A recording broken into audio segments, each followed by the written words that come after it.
Y'all hear me? All right. Back home, we always have issues with the mic. I always have to make sure that it's on. If I didn't get to meet y'all this morning, my name is Jordan Zerper. I just married Kevin back in December. My father is the pastor of People's Baptist Church, and I was raised in church my whole entire life. From the time I was a child, when my mom would go to church, when she was pregnant with me, when the choir would sing, I would kick and kick and kick. You know, I've loved music my whole entire life. But I was raised in church, and I thought I got saved at a young age. I went to a revival that my dad was presenting his ministry at, and the pastor preached on hell, and it scared me to death. And I thought I got saved, but what happened was I got convicted. You know, there was no inviting from the Holy Spirit. It was just the moment that I realized I'm going to hell, you know. And so all my life, or from then on, I thought that I was saved. When we moved to Texas in 2012, I immediately started working with the children's ministry. Before it was over with, I was driving the van for the children's ministry. I was teaching Sunday school. I was the head of the children's church department. I played piano at the church. I was the pastor's daughter, you know. And then in January of, this is 2018, so 2016, in January of 2016, a preacher came to our church in Texas, and the first night he gave his testimony. That's all he did, you know. It's kind of weird going to a church service. You expect preaching and all you hear is a testimony, but a testimony can do a whole lot, you know. And hearing his testimony, it was like God was sitting right next to me on the very back pew. It's like he looked at me and he said, "Jordan, you are lost. You are not my child." And I was like, "No, God." I'm a Sunday school teacher. I play piano. My dad's a pastor. I love church. I love you. I loved God, you know. But I wasn't saved. I wasn't his child. I was not in his family. And so I fought with God. And I always say, if you've ever fought with God, you know that you always lose. But I sat on that back pew and I was like, well, either way, God, I can't get saved tonight. I have to play piano for the invitation, so I'll just get saved later. And it's invitation time came around. You can tell when the pastor is about to give it, you know. And he said, "I don't want an invitation. I don't want piano played tonight. If you know you're lost, you just come down here." And I was like, you know. But, you know, that was God giving me every option, you know. And he did. He saved my soul that night. I went and I got my mom and I told her.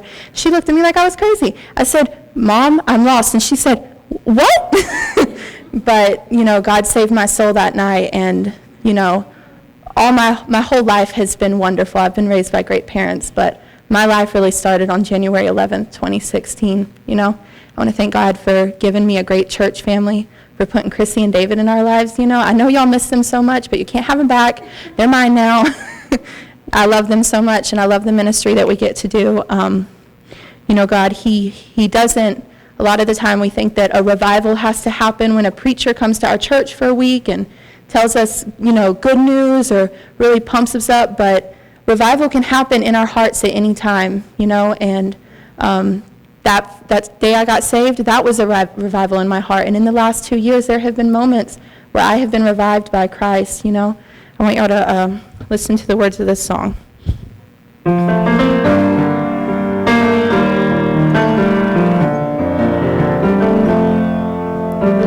Your strength had found me at my weakest. Your grace poured out in my despair. When I feel lifeless, tired, burned out, and defeated, your perfect love will find me there. You called my name, you made all things new. Oh, I was dead, but look at me now. I found revival in you. You gave me life, 'cause that's what you do. Oh, I was dead, but look at me now. I found revival in you. While dreams are breathed into existence, my broken heart began to beat. There's no more fear and doubt. My bitter disappointments became my greatest victory. 'Cause you called my name, you made all things new. Oh, I was dead, but look at me now. I found revival in you. You gave me life, 'cause that's what you do. Oh, I was dead, but look at me now. I found revival in you. And it's all because of you. All because of you. I am alive in Jesus. I am alive, God. It's all because of you. All because of you. I am alive in Jesus. I am alive 'cause you called my name. You made all things new. Oh, I was dead, but look at me now. I found revival in you. You gave me life, 'cause that's what you do. Oh, I was dead, but look at me now. I found revival in you. Oh, I was dead, but look at me now. I found revival in you.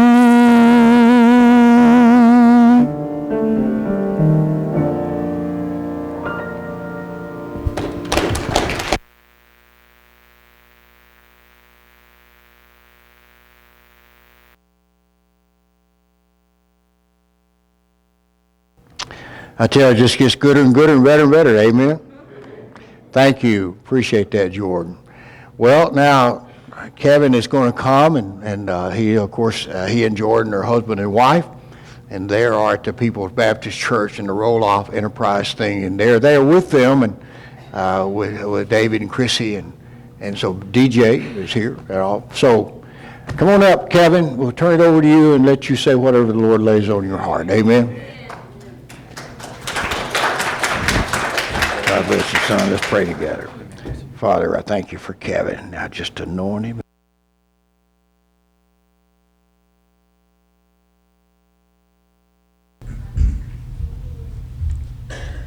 Hello, good afternoon, everybody. Normally, I would never wear jeans in a pulpit. It's a very high calling to be able to stand behind one of these and to preach God's wonderful word. But me and Jordan, we usually leave, we'll shoot to leave around 7 o'clock when we're going on a trip, and it'll usually end up to be 8. But this time we actually got out the door at 7 o'clock, and I found out why. It's because I forgot my pants, and so I packed a suit and everything, and I opened it this morning, and I didn't have any pants, so I was like, well, I sure hope they don't mind, but I'm working on talking to Pastor Mitchell about sending me them now, and I hope he does, because we got a lot more churches to go to. But like he said, my name's Kevin Zerpel. Who you see me as today is not the same person who I was 2 years ago. When I was young, my parents, I come from a loving home, not too much church. I knew the importance of church, but not the importance of Jesus. And my parents divorced when I was a very young age. They fought between us, us 3 kids, and sooner or later we kind of found our own way to go with our friends. My older brother, he started smoking weed and stuff, and I remember I used to go take his cigarettes and I'd break them and be, man, what are you doing? And finally I was like, I'm tired of being the older brother, and I'm gonna go and I'm gonna see why he does all these things and why it's so cool to do all these things, and what's so special about weed. So I smoked it with him when I was 13 years old. Shortly after that, he came into my mom's apartment. He said, "Hey brother," he said, "you want to be in a gang?" I said, "Yeah, what's that mean?" And he's like, "Just do whatever we tell you." And he said, "If we call you, you do whatever we tell you. You got to represent us." And I said, "Okay," not knowing what I was doing. And he got me into that, and slowly declined after that. And my mom, she worked a lot.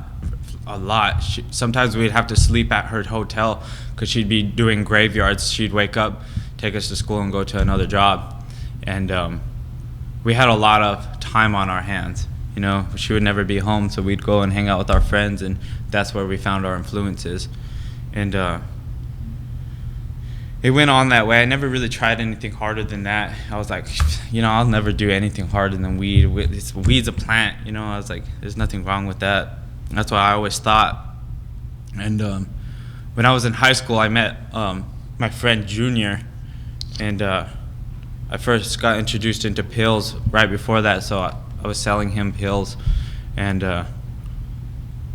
we hit it off real good. We became friends. After that, I started doing heroin. It was like 4 months before I graduated high school. We were smoking heroin in the high school parking lot, and never really thought anything of it. But to think of it now, it's, a high schooler smoking heroin is absolutely horrible. Wouldn't wish that upon anybody. But there I was. I found myself in that because of the decisions that I made at a very young age. I wanted to be a firefighter ever since I was 6 years old. So my mom, she works with the courthouse. She got me a spot on the Sandoval County Fire Department, and I was like, man, this is my shot. Here I go, here I go. This is my dream right here. And I got into it, started taking my EMT classes, got my firefighter 1. I got my first job with the fire department. I was going to college for my fire science degree, but at the same time, I had a whole nother life. I was smoking heroin. I couldn't have a normal day if I didn't have heroin, and being a firefighter, it's a non-stop job. You could get called at any moment. You could get called in the middle of the night and be on a call for several hours. So they were conflicting. And finally, I left 4 hours early on my shift. It was a 72-hour shift, and I left early, and my lieutenant called me, and I didn't answer, and I got back, and I got fired. And I didn't have anywhere to go, so my grandma, she let me go live with her. And I was really grateful for that. I was like, all right, this is just a speed bump. It's okay. I could still go to college, get my fire science degree, and go find another job somewhere else. And I was like, it's all right. But I wasn't thinking of anything about the addiction. I wasn't thinking this is why I lost my job. I was just thinking of another way, of another road to go around. I was like, this is just a speed bump. And I started not having so much money because I didn't have that job, but I was still living with my grandma, and of course she's not going to give me money. I'm already living with her, and I was too lazy to go out there and get my own job. So I started stealing from her. My great-grandma died, and my great-grandma gave her daughter, I'm going to use the names, Lori. Her daughter is Lori, and that's my grandma. And Lori had her jewelry, her wedding rings, my great-grandpa's wedding rings, her father, and she kept those in her bedroom. And the bathroom is connected to her bedroom, and I went through there, and the devil, he put, just at the right time, the devil likes to sneak up in there, and he put it in my mind, hey, there's some jewelry in there, in that room, huh? And I was like, man, there is. And I started stealing from her. I started stealing that jewelry. I didn't think anything of it. It's not my, it's like Chrissy was saying, she should have felt, powerful, that this is wrong. I should not be doing this. But I quenched that. The Bible speaks of you are searing your conscience with a hot iron, and that's what I was doing. I was becoming numb to moral things. Like, this isn't right, but I wasn't thinking that. I was thinking, hey, I got to do this to get my fix because I'm going to be really sick in a couple hours. So I started stealing from her, and one day my aunt, she walked into the bedroom as I was holding a golden necklace, and she just kind of stared at me, and everything just hit me there, and I was like, wow, everything, and God just dropped it on me. He's like, this is who you've become. And I got kicked out of my grandma's house. My dad took my car away from me. And I was like, all right, my mom, she never gave up on me. No matter what I was into, she will always love me. I'm going to go to her house and everything's going to be okay. It's going to be all right. I know I messed up, but it's okay because I could just go to my mom's house over here. She'll let me live with her. I could get a job, pay back my grandma, and everything will be all right. But it wasn't. I went to my mom's house, and it was cold that day. It was real cold that night, and I think it was raining, and I knocked on my mom's door. And like I said, my parents got divorced at a young age, so they really did not like each other at all. I mean, they would always badmouth each other, and especially my grandma and my mom, they did not like each other. But this is really what shook my soul is when I knocked on that door. I said, Mom, I got to come inside. It's cold. Where am I going to go? I don't have anywhere to go. And she said, that's not my problem. She said, I feel for your grandma. She said, you stole her mom's stuff. And she said, I'm not letting you in this house. She said, I cannot let you in this house. And I was begging her. She gave me a hug, and I was like clawing at her clothes. Please, Mom, don't shut that door. Please do not let me stay out here, please. And and the best thing that she ever did in my life is shut that door. She shut that door, and she let me become a man and go out there and face my own decisions of what I did, and face the consequences of my decisions. And I left. I was like, I have nowhere to go. And at that same time, my friend Chico was getting kicked out of his house, so we went and stayed at my friend John's. We were staying in his car, and I was like, man, life's looking good now. I'm staying in a car, I'm not taking showers and stuff, but life's good. At least I'm getting fed, right? Chico's mom would come bring us money and stuff, and life was not good. That was miserable. I mean, it was just gross. We would, smell bad, and like, John would be taking his wife to work in the morning, and we would just be sitting there in the car like bums, and I thought that was good. And drugs just warped my whole perception of what this world is supposed to be like, and God got a hold of my soul. I wanted to kill myself because of what I did to my grandma. I said, wow, I have no reason to be on this planet right now. Who am I? I'm just making everybody miserable. I stole my great-grandma's stuff, and I sold it for heroin, and what kind of person does that? And my friend Chico said, man, he said, Kevin, if your great-grandma was on this planet right now, don't you think that she wouldn't want you to kill yourself? Wouldn't she give everything to be with her family right now, and you're trying to take your own life? I said, yeah. I said, all right, man, we'll do something about it, get right, don't just sit here and feel sorry for yourself. So I did. I started to do what I could. I tried to find a job, and I stopped going to college. I couldn't get a ride. So things got really bad. We started robbing people for pills. Started burning bridges. Things just started really, really going down. I didn't have anywhere to go again, and there it was. And Miss Sarah Pride, this lady, she is an angel sent from heaven. She walks around. I am from a little town called Bernalillo, New Mexico, and I'd be surprised if there's even 1,000 people there. And she goes around that town. That town is known for witchcraft and things like that, and very dark things, and you could feel the oppression when you go in there. And there's no sunlight, but when that little lady goes around, you'll see it's like God is shining a spotlight around the town everywhere she goes. And she first told me about roll-off homes, and I was like, I don't need rehab, Sarah Pride. I really don't. I could do it by myself. And it went around like that. I remember I would be sober for 2 days, and I'd be like, guys, I am sober, guys.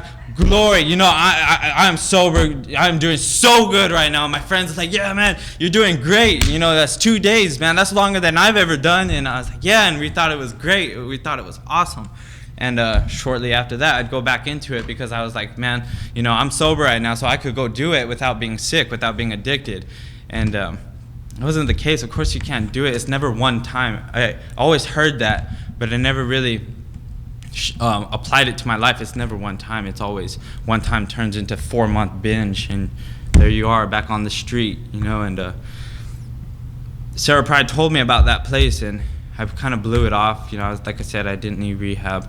I believe at the time, right before that, me and my little brother were sleeping in a tent, and the most embarrassing thing was when a cop came up to us. We were sleeping in a ditch.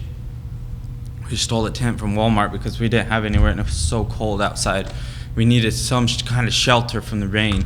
We were gonna die out there of exposure, and like I said, I was a firefighter, so I knew how dangerous it was to be out there, hypothermia and everything. You'll die in your sleep. There's so many people homeless people that die in their sleep every winter.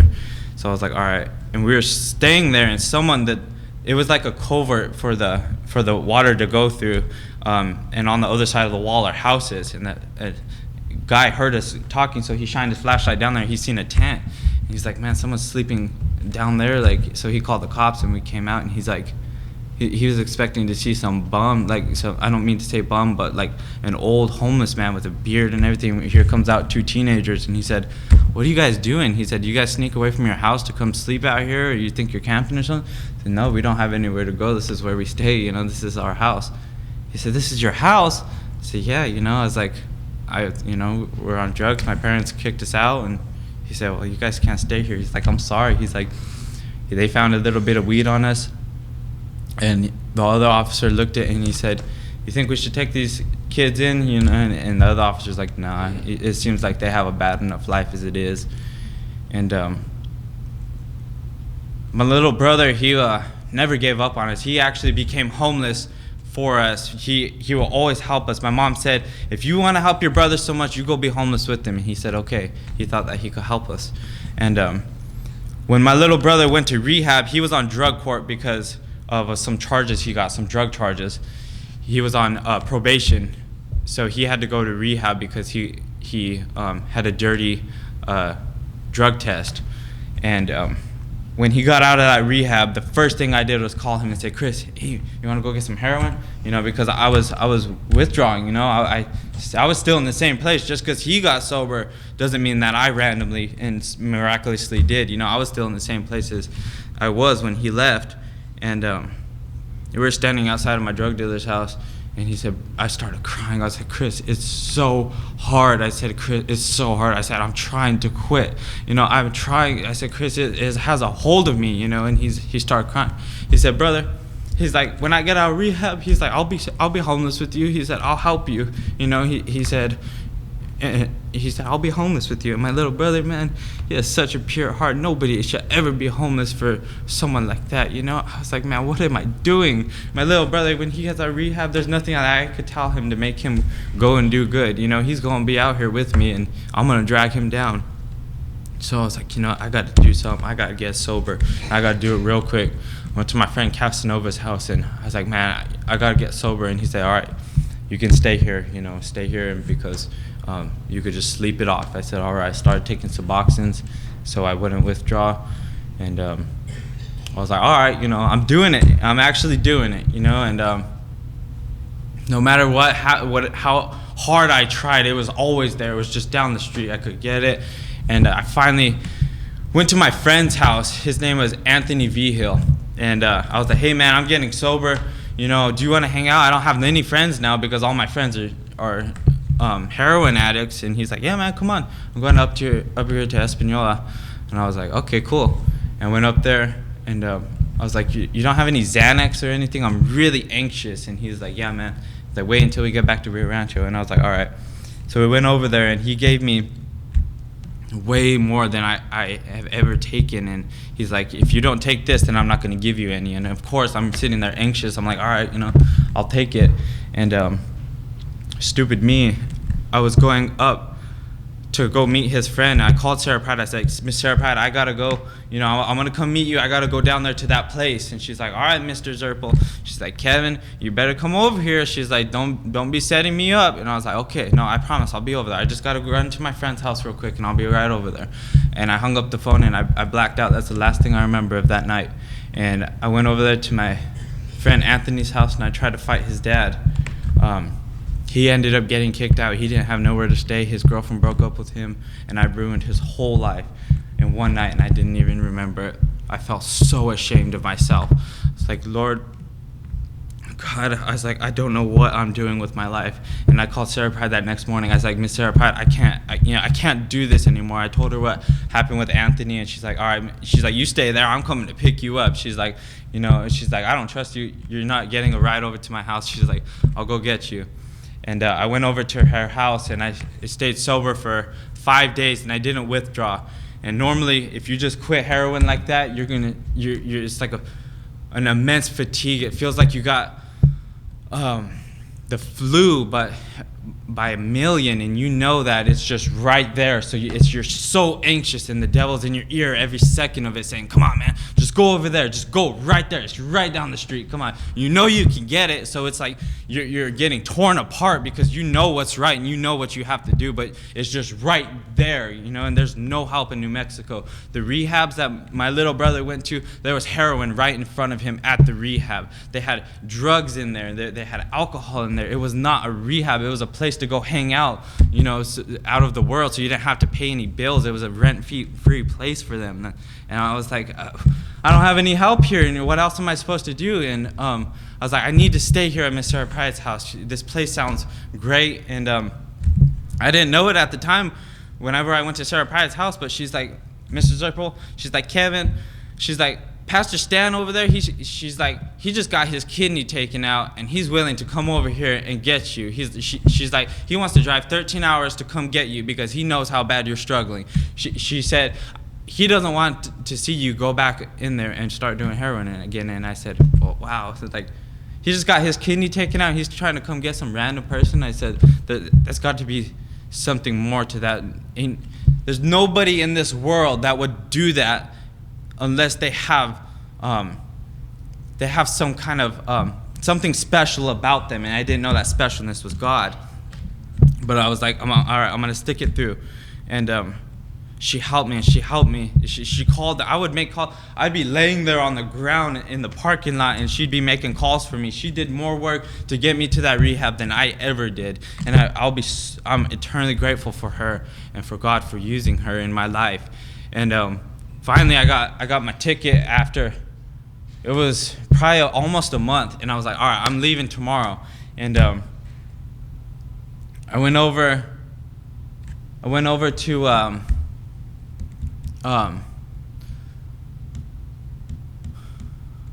I'm sorry, what was I saying? I heard the alarm out there. I was thinking of Pastor's truck. I'm sorry.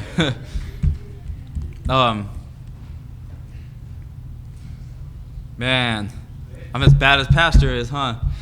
Man, yeah, he'll be preacher. Oh yeah, I would talk to him on the phone, and I was like, hey, I gotta come. And sometimes I'd call him like a lot, like 10 times in a day, over and over and over until he'd answer. And finally the nurse answered, and she's like, we took his phone away because he needs to rest. She's like, he is getting calls nonstop, and he is stressed out, and he needs to rest. So, we'll tell you whenever he could get his phone. I think it was her that talked to Sarah Pride. And it's funny because we have to go online for the application, and there's a picture of her when she was younger. And Miss Sarah Pride, we're in the library, and I'm kind of like sick there, so I'm just like kind of sitting there all irritable. And Miss Sarah Pride's like, she's like kind of old, so she's like, hey, she's cute. She's like, you never know, you'll go down there and meet this cute little girl. And I was like, Sarah Pride. She ended up being my wife, so it's just funny how God works things out. And she told me, she's like, I knew it. She's like, ever since I first saw her, she's like, I knew that you'd end up with her, Kevin. And so I stuck with it, but I think it was the next day, the day previous to me flying out, I went and I stole from Miss Sarah Pride. No matter how much help she had, that I wasn't thinking about that, and like she sold her couch to get me a plane ticket to go to rehab. It was not gonna affect her in any way, but she did all this for me, and I still stole from her. And I stole her PlayStation remote, and it was $100 worth of PlayStation remotes. You know how much I got? I got $15, and instead of saying, no, it's okay, I'll just take them. I was like, all right, that's $15 less that I have to find somehow. And I went and sold my phone that my mom bought me. It was I think it was $500 phone, and it was $150 that I got for it. And I got my fix. I told my friends, I'm gonna go get help. And I said, I can't come back here and hang out with you guys if you're still, you're doing your thing. And they were like, all right, they were understanding, but I think they were more like, wow, he's leaving us. Why would he do this? But nonetheless, I went and I got my plane ticket. I went over there, and it was real cheap. It was like $400. Usually it's like $800 that quick in advance. You guys know plane tickets, right? I got there, and I was all happy. I was $1 million, and I was like, all right, cool. I was like, I'm almost there. I'm almost out of this state, and I got over there, and they're like, your plane leaves in like another month. They're like, this plane ticket is for in a month in advance. And I was devastated. I was like ready to like break down and cry. I was like, I cannot live here another month. I will die. I told him, I was like, I can't stay here, I was like, there's just no way. I'm going to be dead.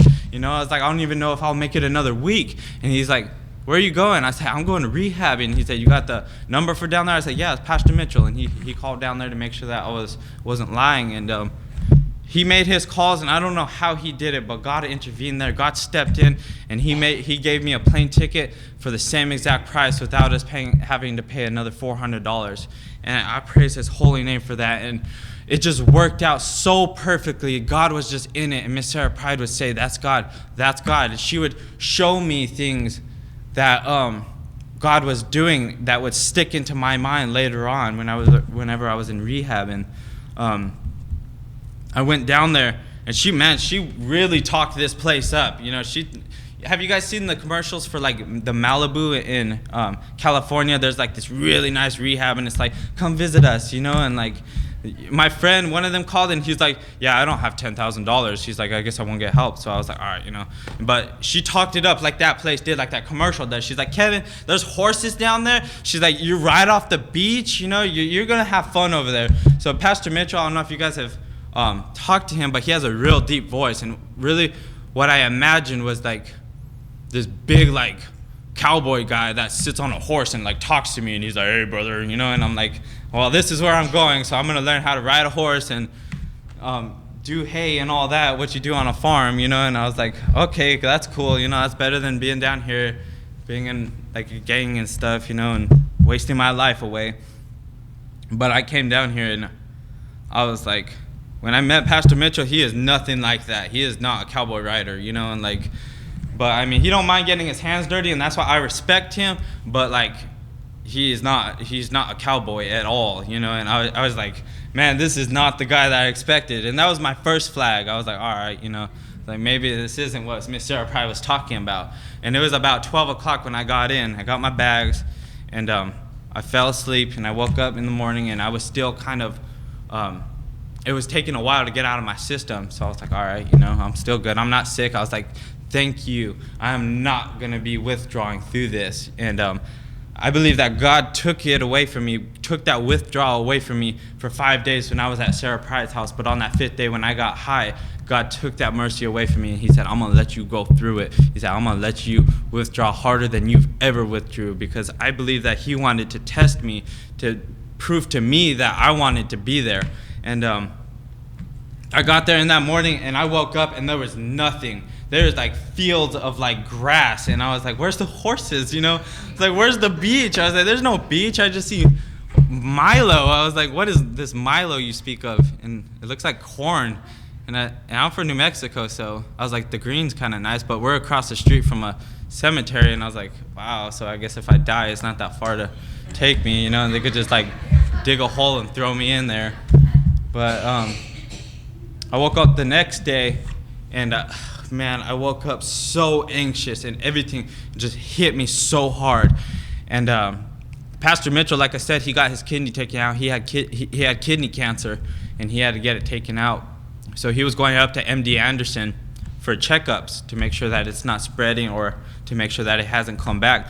So I was there kind of by myself. There was 2 other guys in the men's home. Pastor Mitchell had to pretty much restart the men's home because people are sneaking in tobacco, and everything else. So he told the guys there was, I don't know, I'm guessing here. I think there was like 2 or 3, and he said, if I find tobacco on any of you, I'm sending you home without mercy.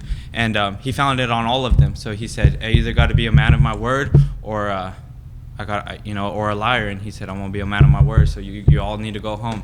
And there wasn't anybody in the men's home. And to be called to a ministry of a rehab and not have anybody to minister to, it must be so depressing. But I thank the Lord for him sticking with it and not giving up, because if he did, then none of us would be here, I'd be dead, that's for sure. But I woke up that next day and I was withdrawing so hard, and I woke up and I was like, I gotta get out of here, I gotta go find a fix somewhere. In Albuquerque at the airport, I stashed a needle and a little thing of heroin, and I was like, fail safe. If I fail here, I'm just gonna go back over there, and I find this little bit right here, and I know where that's at. I know where the fix is at, the quick fix. And that was on my mind. I was like, all right, I gotta get out of here. I had $7 to my name, and I was into spiritual warfare. The devil was trying to claw me back into the world. He was not done with me. But God, God doesn't force himself upon you. He will, with that still small voice, he says, Kevin, you need to stay here. As the devil's like clawing me, come on, you know where that fix is at. You know where it's at in Albuquerque. Come on, just get a ride over there. Do it somehow. Come on, do it. And God in the background, he's just, come on, Kevin, stay here. Please just stay here. I have mighty things for you to do. And I'd walk off the property. I said, I can't do this. I cannot do this. You guys don't care about me. And I walked off, and I started walking, and I found out real quick there was nowhere to walk to out there. I saw fields of Milo, and it was like 100 degrees out there, and I was dying, and I was like kicking and withdrawing, and so I was like really weak and tired, and I had this very anxious feeling in my stomach. So I was walking back and forth, and I tell these guys it looked like some kind of comedy scene. If someone was passing, they'd see me walking out the fence, giving up, but they'd see me walking back in right away, because I knew that God wanted me there. And I was just doing that back and forth, and they were like, come on, Kevin, just come over here. I said, no, you don't care about me. I'm going. But then I'd come back right away. All right, I'm sorry, guys. Please forgive me. And then I sit there in the parking lot, and I was like, oh, man, I don't know what to do. I'm literally getting torn apart here. And that was God showing me, and he knew that I wanted to stay there, but I believe that he wanted to prove to me, he wanted me to see that I wanted to be there. He wanted me to make a decision. He gave me free will. And and I called Pastor Mitchell, and he was like, brother, he's like, if you give me, just give me a little bit. He said, don't leave, please don't leave. And I was like, okay. I was like, all right, I won't leave. And Brother Bob, he's over there, and you'll just have to know Brother Bob Stever. He is like he's a wonderful, wonderful person. He's like the farm's grandpa, grandfather. He's just a loving person, and I didn't know that back then. I was like, as far as I was concerned, all these people really don't care about me because they're not trying to give me what I needed, some pills or whatever I needed. I was like, man, they don't care about me, but it was actually the opposite. But Brother Bob goes and gets the men and women groceries on a certain day of the week, and he was parked out back. He was unloading the groceries, and I came out, and I laid on the ground, and I said, take me to the hospital. I need help. Please, I need something. I am dying here. I said, please, I'm literally dying. I literally felt like I was dying. And Brother Bob looked at me, he said, we don't do that, brother. And he got in his truck and he left. And I was like, what? I was like, why did he leave? I was like, this old man, I was like, he's supposed to have the most compassion of them all, and he left me here laying in the asphalt in the parking lot. And Richard and Jeffrey tried to pick me up, and I was like squirming around, and I just kind of took off. And I waited for Pastor Mitchell to get there, and he talked to me, and he's like, brother, he's like, you just got to make a decision. Do you want to be here or not? He's like, this is going to be the hardest thing that you've ever done in your life. He said, but it will be the most worth it. And I said, I was like, I don't know how. I was like, this is hard. And he said, yeah, it is, brother. He said, you think it's going to be easy to do what you got to do? And I said, no. And I always thought about what my mom told me when I was a kid. She said, nothing worth having comes easy in life. And sobriety was worth having, and it wasn't going to be easy. So, all right, I made a decision, but a couple days later when I was withdrawing, I said, all right, I can't do this. I can't do this. And Pastor Mitchell sat there we have a long table in there with some padded chairs that has armrests, and he's sitting there on his phone like he does. He's like surfing there. I said, I need a bus ticket. And he's like, all right. He said, how much money you got? I said, I got $7. Find me a bus ticket to New Mexico, please. And he's like, all right. In the back of his head, he knew that you can't even buy a Snickers for $7 these days. But he's like, all right, I'll look for a bus ticket. And he's like, there's one for $200 here. And I was like, oh my goodness, I quit. I can't do this. And I went and I slammed the door. I was so dramatic back then. And it was funny. We say many times that we should have cameras there to play on the around the nation, so it'd be like a comedy show.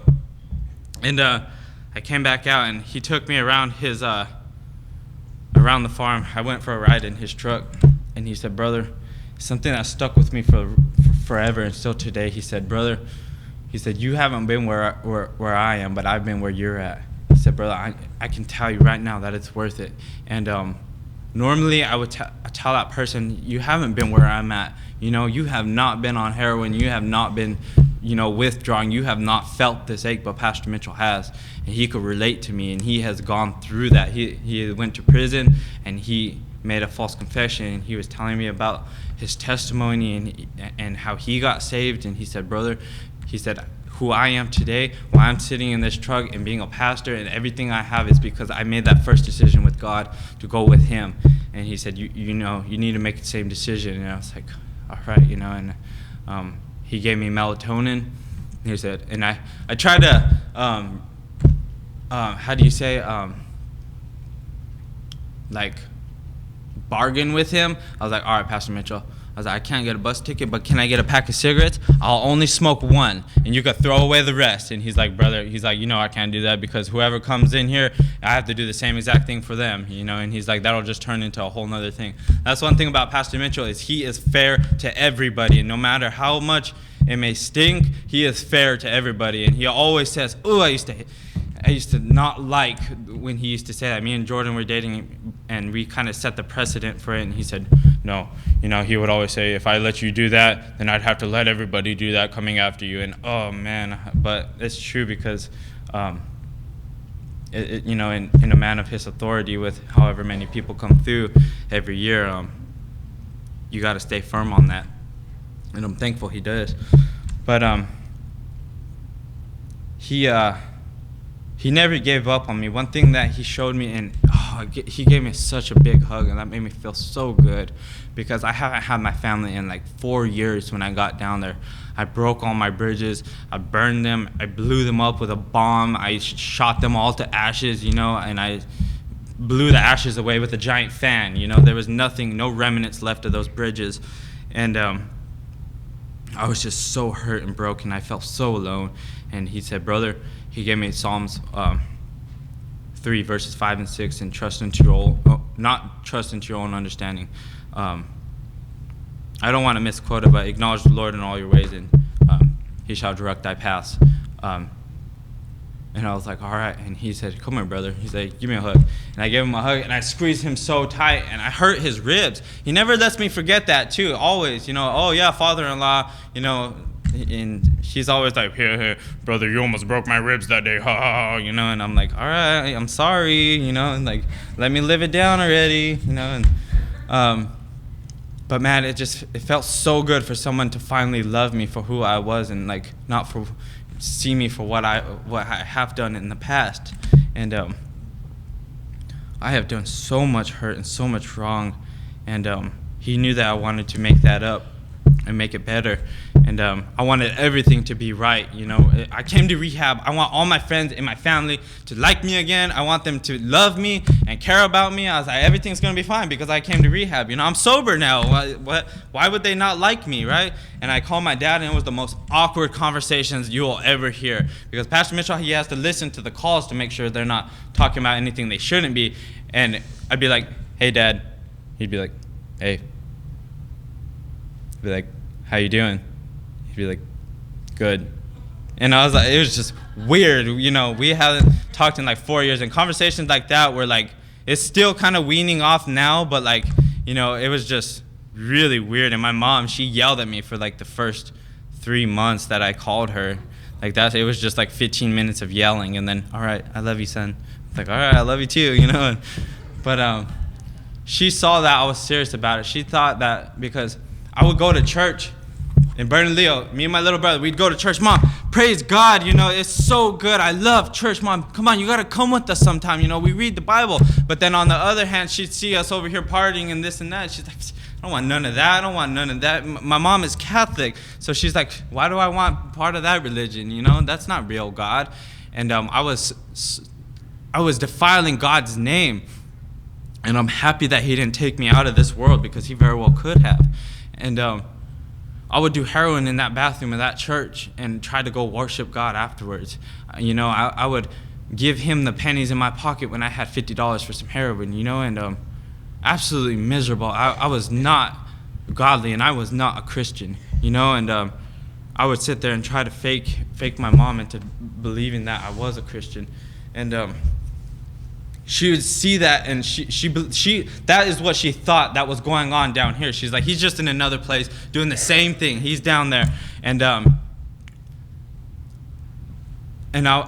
would be so hurt at the end of the conversation. I'd be like, Pastor Mitchell, like, why doesn't she like me? You know, why doesn't she believe me? He said, brother, he said, you know, well, I think him and Miss Sarah probably told me the same thing. He said, you didn't get like this overnight, so it ain't gonna get fixed overnight. You know, he said, you gotta give it time. He said, brother, just live it out. He said, some people in my family still don't like me. He's like, but you just gotta live for God. And he said, if they don't like you for the rest of your life, is that gonna get you out of serving God? And I was like, no. He said, all right then. And I had some convictions for stealing a credit card. Miss Gloria, she would help me and my little brother so much because she knew we were struggling. She knew we didn't eat too much. Yeah, man, we were in a very hard place. I went over there to her house to try to get her to give me some money for some work, for some landscaping, and she wasn't there, so I went into her backyard, and I was knocking, and then I went into her house and I stole her credit card, I stole her money, I stole her cameras, her husband's cameras, stole some jewelry. I tried to break into her safe. I even went into her end table and picked out all the coins and quarters and that. And I ended up getting caught for that. I went to Walmart and they saw me walking in. And man, I looked like a miserable person too. I saw that picture later and I was like, wow, that was me. But that's just a side note. And wow, I used to sag my pants and everything. You guys would never recognize me. Wow. Glory to God. He brought me into a new person. Amen. But I walked over there and I was like, Pastor Mitchell, I have to admit it to her. I was like, I blame some other guy whenever I left, but I was like, God is telling me to tell her that I did it, and that is the most scary thing that I have ever done, because she has my freedom in her hands. She could say, all right, I'm pressing full charges. You're going to go to prison for credit card fraud, and I was just, he's like, brother, he's like, you got to do what you got to do, and you got to reap what you sow, and he's like, no matter how bad that may be, you got to do what you got to do, and if God's telling you to do something, you got to do it.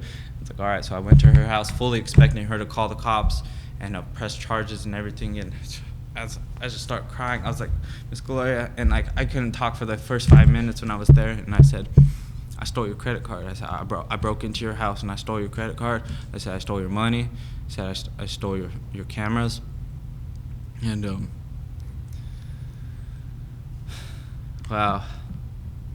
And she looked at me and she said, Kevin, she's like, I had a feeling you did. She said, but I forgive you. She said, I see that you're a new person now. She said, you live for God. She said, you go live for God. Me and Jordan were dating at the time. She said, you got this beautiful woman right here. She said, just go live for God. She said, do that for me. And man, I just started breaking down. I started crying. I was like, why would she forgive me? Why would she do that? And she said, God forgives us all the time. She said, why couldn't I forgive you? And that, man, the love that just flowed from this lady, it just made me feel so good. And we spent, I think we drove over 100 miles that day going to different people's where God told me to go. And I went to Troy's house. I jumped up his balcony and I cleared out he was letting me stay there. I cleared out his whole apartment, his TV and everything, and I had to tell him what I did. And one thing that all these people had in common, that they were all forgiving me. And I was like, I just couldn't do anything but thank the Lord, because it's nothing that I did, you know. And they would say, wow, I'm so proud of you, you know, I'm so proud of what you've done. And I said, I didn't do anything, you know.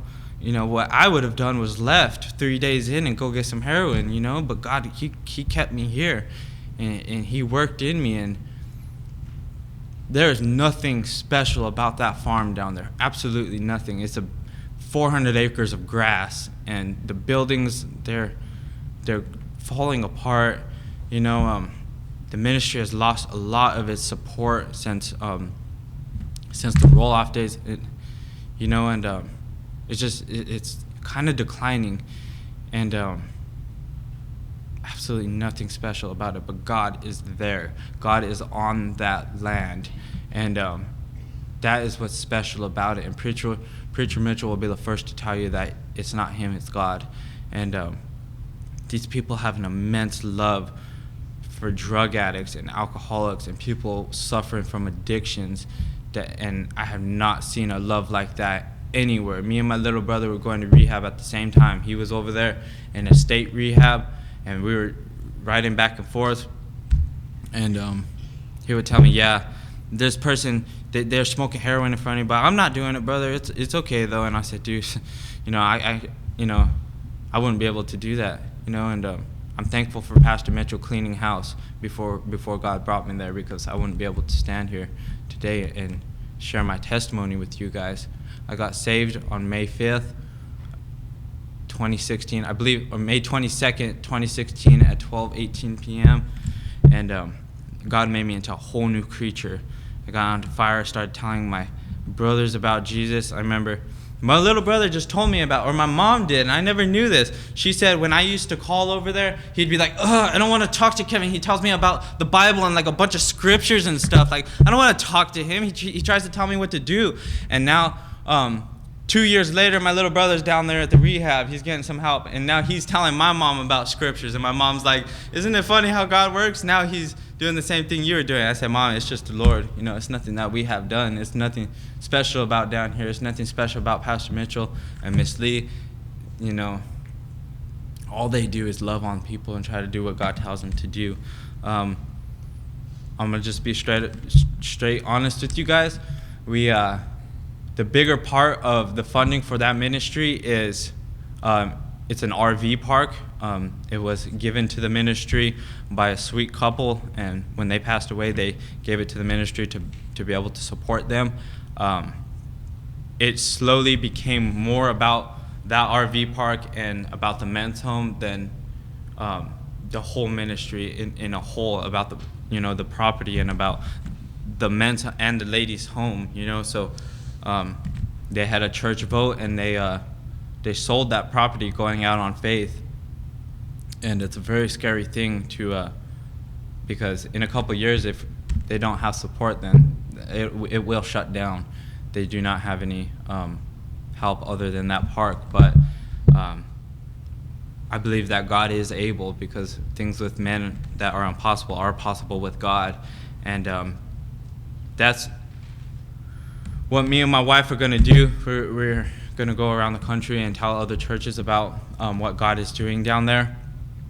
And I didn't say any of this to try to glorify sin and try to say I've done this, I've done that, but to try to glorify God, to show you guys that who I am today is not who I was 2 years ago. I was a very miserable person, and God used that miserable person to make him he made me into a preacher. And I never would have thought that God could use someone like me. But I am so grateful for him not giving up on me and not taking my life like he should have. And now all we could do is try to go around and try to give another person where we found the bread, try to give them, try to show another beggar where the bread's at. But I thank you guys for listening to my testimony. I thank you for inviting us into here and for hearing David and Chrissy's wonderful testimony.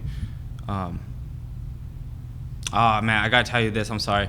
When David and Christy first got there, man, I did not think they were going to last. Nobody did, you know. And we could have almost took bets, but, you know, we don't do that down there. And, man, they were the most dramatic people. I could see myself in them. So I was like, that's how I knew I was dramatic whenever I first came in. And we'd be sitting there, and David would be sitting on the couch, like, withdrawing. And I was like, I know what he's going through. And God's like, go pray with him. And I was like, oh, man. I was like, I don't know him, though. And God's like, go pray with him. And I walked past him to look at him. And I was like, you know, I wanted to see who he was. And then I walked past him again. And God's like, go. And I was like, all right. So I went and I prayed with him. And told him, stick in there, brother. Do it. You know, I told him, you know, do it. You can do it. And, man, I remember I'd go outside on the porch and I'd see Chrissy sitting there crying with David. Oh, I want to go and this and that. And I was like, man, like, make up your mind. Go or do something, you know. I was like, wow. I was like, man, they're not going to make it, you know. And I was like, she's gonna drag them out of here. And, man, she used to come over all the time, and they used to go back and forth. And that's something that I admire about their marriages. When she is weak, he is strong. And that's how a marriage ought to be, you know. And when he was weak, she was strong. When he was like, man, I got to go, she was like, no, you know, we can't. We got to stay here, and vice versa. And I admire that about them, and they stuck through it, and they made it. Because they made that first decision to go down there. And I just want to give God the glory. Thank you guys for the wonderful house that you've given us. It's better than anything we could have ever imagined to stay in for a week. And thank you for your wonderful kindness to us. Thank you. Brother Ben, will you please close us at the invitation?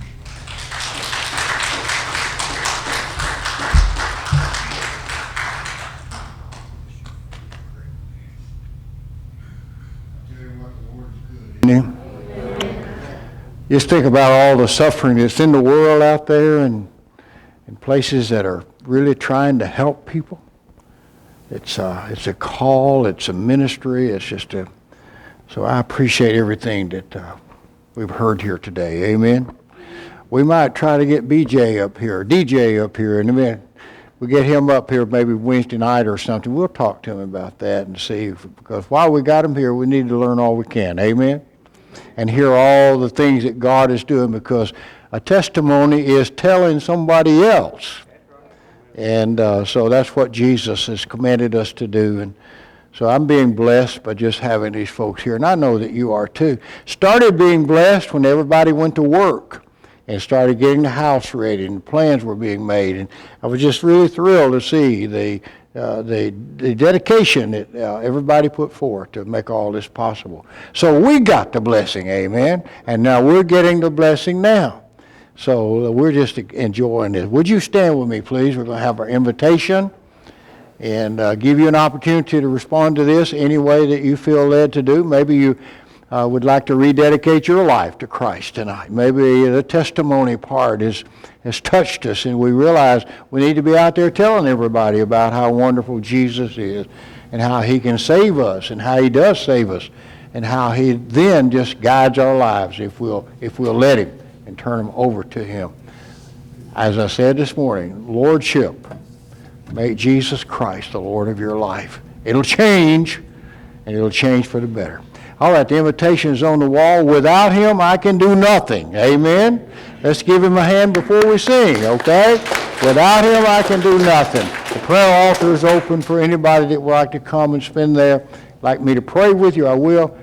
Want to rededicate your life? You want to do that publicly? Remember, Jesus doesn't call secret disciples. And so if we confess him before men, he will also confess us before his Father in heaven. All right. Without him, I can do nothing. Let's sing.